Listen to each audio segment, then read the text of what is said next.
மைலில் welcome 2026 golden sale December 24ஆம் தேதி வரை நீங்கள் வாங்கும் ஒவ்வொரு 4 கிராம் தங்கத்திற்கும் 2026 ரூபாய் தள்ளுபடி.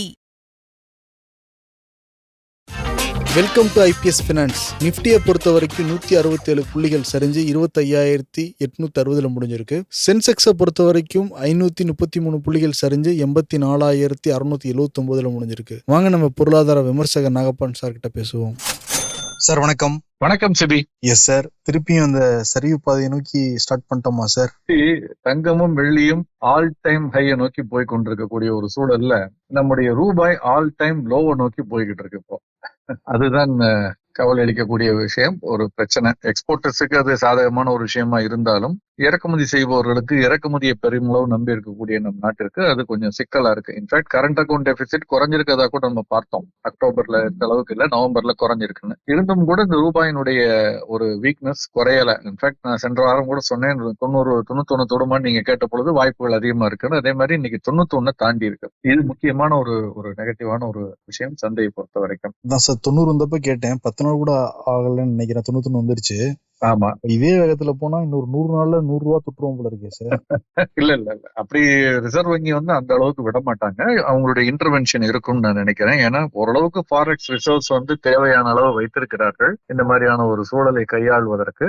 அப்கோர்ஸ் எவ்வளவு நாள் இந்த மாதிரி கையாள முடியும்னு தெரியாது. பட் ஆஸ் ஆஃப் நவ் அடுத்த சில வாரங்கள் சில மாதங்கள் கூட நம்மளால தாக்கு பிடிக்க முடியுங்கிற லெவல் இருக்கு. ஏன்னா இது நெகட்டிவா இருந்தாலும் பாசிட்டிவான நியூஸும் இருக்கு. நீங்க இந்தியாவுடைய ஏற்றுமதி பார்த்தா சைனாவுக்கு சென்ற ஆண்டு நவம்பரோடு ஒப்பிட்டால் இந்த ஆண்டு நவம்பர் மெர்ச்சன்டைஸ் எக்ஸ்போர்ட் டபுள் ஆயிருக்கு. $1 பில்லியன் இருந்தது, இப்ப $2 பில்லியன் ஆயிருக்கு. அந்த மாதிரி அமெரிக்காவுடைய இந்தியா அமெரிக்காவுடைய ஏற்றுமதி டேரிஃப் ஒரு பக்கம் இருக்கு, 22% அதிகரிச்சிருக்கு. ஸோ இதெல்லாம் கொஞ்சம் பாசிட்டிவான நியூஸா இருக்குது. ஸோ இம்பாக்ட் கொஞ்சம் லேட்டா வருதான்னு பார்க்கணும். இதை தாண்டி பெரிய பிரச்சனைகள் இருக்கு. இந்த டாலருடைய மதிப்பு அதிகரிப்பதற்கும் ரூபாயினுடைய மதிப்பு குறைவதற்கும் காரணம் என்னன்னா இந்தியாவிலிருந்து அதிக அளவுல டாலர் வெளியேறுகிறது. அதனாலதான் டாலர் இண்டெக்ஸ் பெரிய அளவுல குறையாத போது கூட அது போன வாரமே குறைஞ்சிருச்சு, 99 கீழே வந்துருச்சு, 98 கிட்ட. பட் ஆனாலும் இந்த வாரம் பிளாட்டா இருக்கு. பட் ரூபாயினுடைய மதிப்பு குறைவதற்கு காரணம் டாலர் அதிக அளவு வெளியேறுகிறது. டாலர் அதிக அளவுல வெளியேறுவதற்கு காரணம் தொடர்ந்து FIIs வெளிநாட்டு முதலீட்டாளர்கள் இந்திய பங்கு சந்தையில் விற்று கொண்டிருப்பது. இப்ப நம்ம எதுக்கு விற்கிறாங்கன்னு பாத்தீங்கன்னா 2 காரணங்கள். ஒன்று,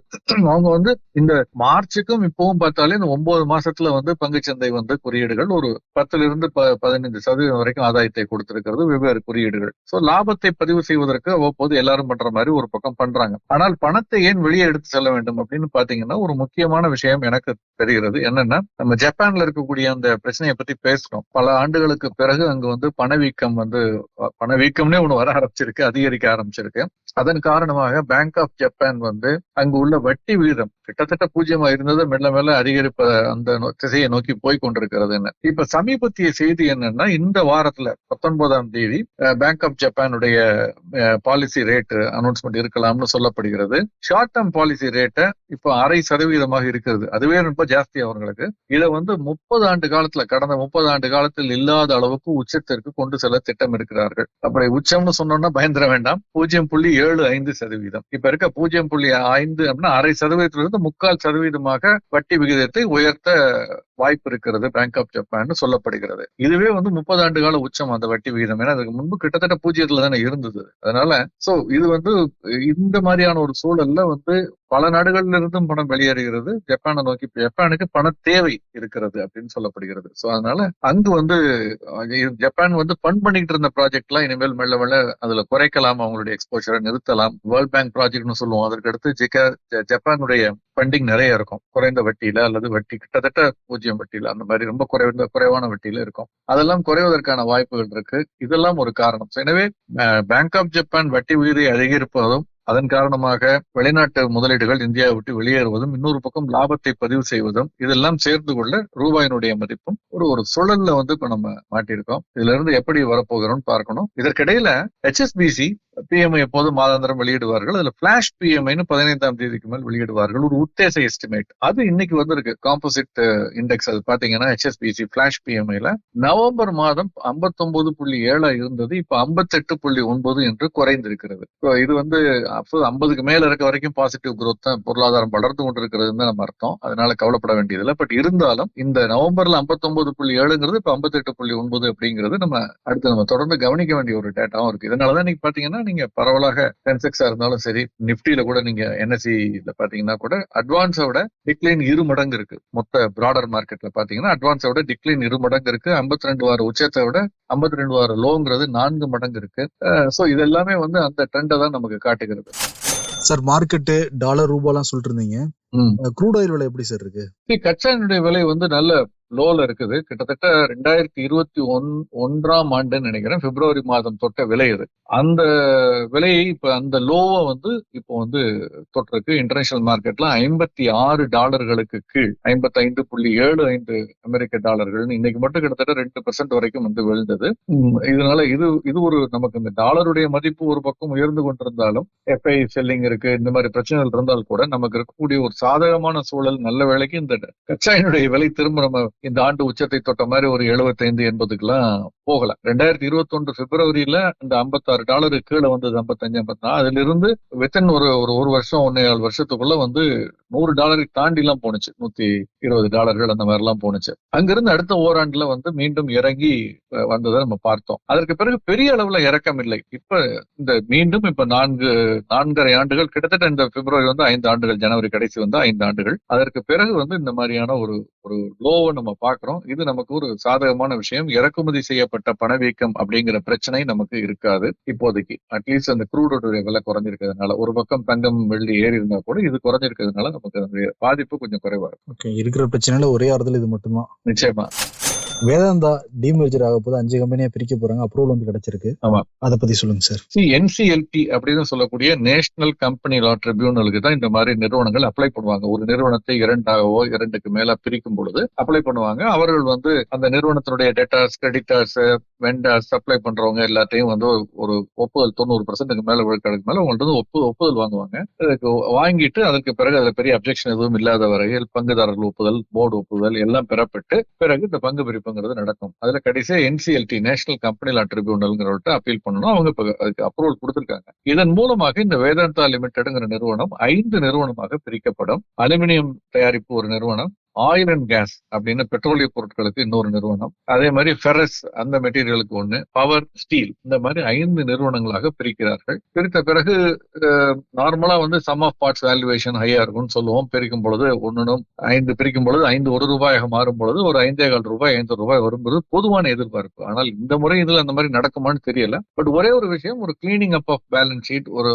ஓப்பன்னஸ், மோர் டிரான்ஸ்பரன்சி வருவதற்கு வாய்ப்புகள் அதிகம். ஏன்னா ஒரு செக்டார் மட்டும், ஒரு துறையில் மட்டும் ஒரு நிறுவனம் இருக்கும் பொழுது அதுல இருக்கக்கூடிய கணக்கு வழக்குகள்ல காம்ப்ளிகேட் பண்றது கொஞ்சம் கஷ்டம். அந்த விதத்துல வந்து கொஞ்சம் பெட்டர் அப்படின்னு பார்க்கலாமே தவிர, மற்றபடி அந்தந்த நிறுவனங்களுடைய விலை ஏறுவதும் இறங்குவதுங்கிறது அதனுடைய செயல்பாடுகளை பொறுத்து இருக்கு. இன்ஃபேக்ட் இன்னைக்கு 4% ஏறி இருந்தது. 52 வீக் ஹை. கடந்த 3 மாதங்களாகவே ஒரு 20-25% கிட்ட இந்த பங்கு ஏறி இருக்குங்கிறத நம்ம நினைவில் வச்சுக்கணும். இண்டஸ்இண்ட் பேங்க் தொடர்ந்து பல சர்ச்சைகளை சிக்கிச்சு, பயங்கரமா ஃபால் ஆச்சு. இப்ப HDFC குரூப் வந்து ஒரு 9.5% அளவுக்கு வாங்க போறதா செய்தியில பார்த்தேன் சார். ஆமா, எதனால சார் வாங்குறாங்க? அதனால முதலீட்டாளர்கள் என்னென்ன கவனிக்கணும்? HDFC வங்கி வந்து ஆல்ரெடி பெரிய ஜெயண்ட். அவர்கள் அதை வாங்க வேண்டிய தேவை எதுவும் எனக்கு இருக்கதா தெரியல. பட் அடிஷனல் பிசினஸ் வங்கி வந்து இப்ப பிரச்சனையில சிக்கி இருக்கு. ஆனால் அந்த வங்கிக்குன்னு ஒரு செட் ஆஃப் லாயல் கஸ்டமர்ஸ் இருக்காங்க, பிசினஸ் மாடல் இருக்க பிரச்சனைகள் எல்லாம் கிளீன் அப் பண்ணிட்டு இருக்காங்க. சோ இந்த ஒரு சூழல்ல அவர்களுக்கு வந்து மேலும் பணம் வர்றது உள்ளது கஷ்டம். சோ அந்த இண்டஸ்இண்ட் வங்கியை பொறுத்த வரைக்கும் பணம் திரட்டுவது, மூலதனம் திரட்டுவதுங்கிறது சிக்கலா இருக்கும். ஆனால் அவர்களை ஒட்டுமொத்தமாக ரைட் ஆஃப் பண்ணவும் முடியாது. இந்த சூழல்ல ஒரு மர்ஜர்ங்கிறது பொதுவாக நடக்கும். அதுதான் இப்போ வந்து இது வந்து மர்ஜர்னு சொல்ல முடியாது. HDFC நிறுவனம், அந்த குழும நிறுவனங்கள், அவங்க வந்து முதலீடு செய்வதற்கு மத்திய ரிசர்வ் வங்கி அனுமதி கொடுத்திருக்கு. அடுத்த ஓராண்டு டைம் கொடுத்திருக்காங்க. ஓராண்டுக்குள் 9.5% வந்து இந்த இண்டஸ்இண்ட் வங்கியினுடைய பங்குகள்ல முதலீடு செய்யலாம்னு சொல்லியிருக்காங்க. ஏன்னா வங்கித்துறை பங்குகளுக்கு ஒரு கட்டுப்பாடு இருக்கு. அக்ரிகேட் ஹோல்டிங், எந்த ஒரு தனி குழுமமும், தனி முதலீட்டாளரும், தனி ப்ரொமோட்டர்ஸோ யாரா இருந்தாலும் 10%க்கு மேல வந்து அதனுடைய ஹோல்டிங் போகக்கூடாது. போனால் கூட ஓட்டிங் ரைட் வந்து 10%க்கு மேல இருக்காது. அவ்வளவுதான். நீங்க 20 வச்சுக்க முடியுமா இல்லையாங்கிறது எனக்கு அந்த பேங்கிங் ஆக்ட், ரெகுலேஷன் ஆக்ட் தெரியாது. பட் வச்சுக்கிட்டா கூட உங்களுடைய ஓட்டிங் ரைட்டுங்கிறது 10% உள்ளதான் இருக்கும். சோ அதனால 9.5% வந்து அவர்களுக்கு அனுமதி அளித்திருக்கிறார்கள். ஓராண்டு, அடுத்த ஆண்டு டிசம்பர் 14 வரைக்கும் டைம் கொடுத்திருக்காங்க. குழும நிறுவனங்கள்னு சொன்னீங்கன்னா HDFC Ergo general insurance company, HDFC life insurance company, HDFC mutual fund, HDFC pension fund management limited, HDFC securities limited அப்படின்னு இந்த நிறுவனங்கள். இதுல வந்து பங்குச்சந்தையில் பட்டியலிடப்பட்ட நிறுவனங்களும் இருக்கு. ஆனால் அந்த அந்த நிறுவனங்களுடைய பங்கு விலையிலையோ இண்டஸ்இன் பங்கினுடைய விலையிலையோ இன்னைக்கு பெரிய மாற்றங்கள் இல்லை.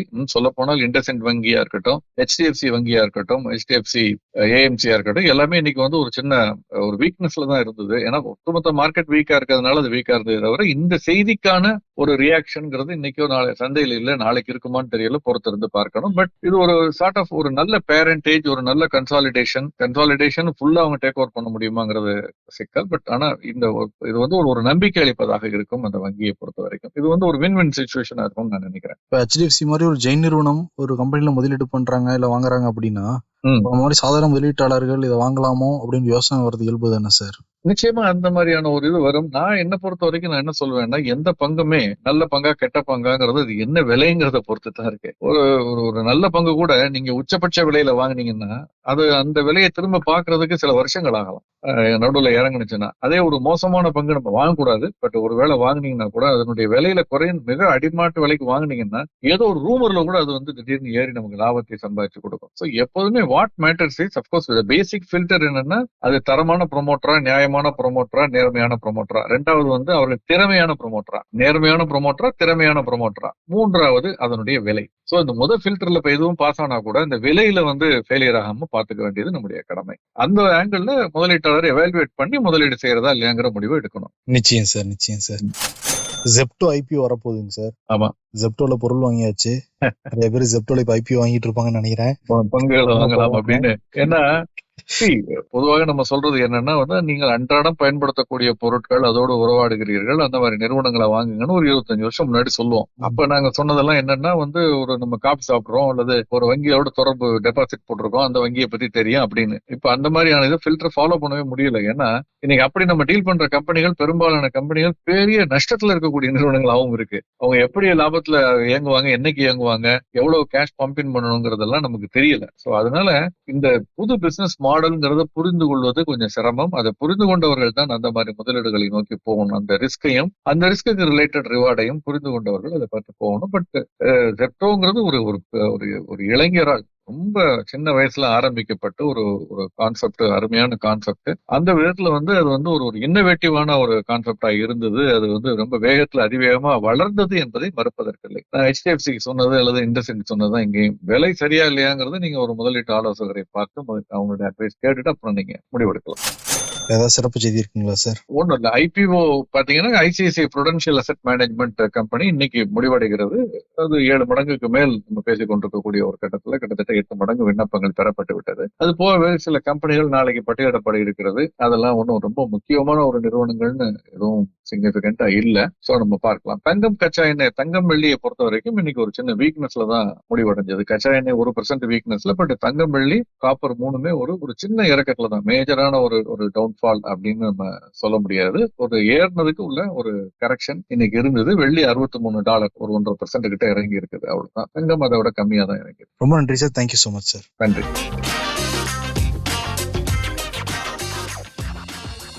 புத்தாண்டு கொண்டாட்டமாக தங்கமயில் வழங்கும் வெல்கம் 2026 கோல்டன் சேல். நீங்கள் வாங்கும் ஒவ்வொரு 4 கிராம் தங்கத்திற்கும் 2026 ரூபாய் தள்ளுபடி. இச்சலுகை டிசம்பர் 24 வரை மட்டுமே. தங்கம் வாங்க, தங்கமயிலுக்கு வாங்க.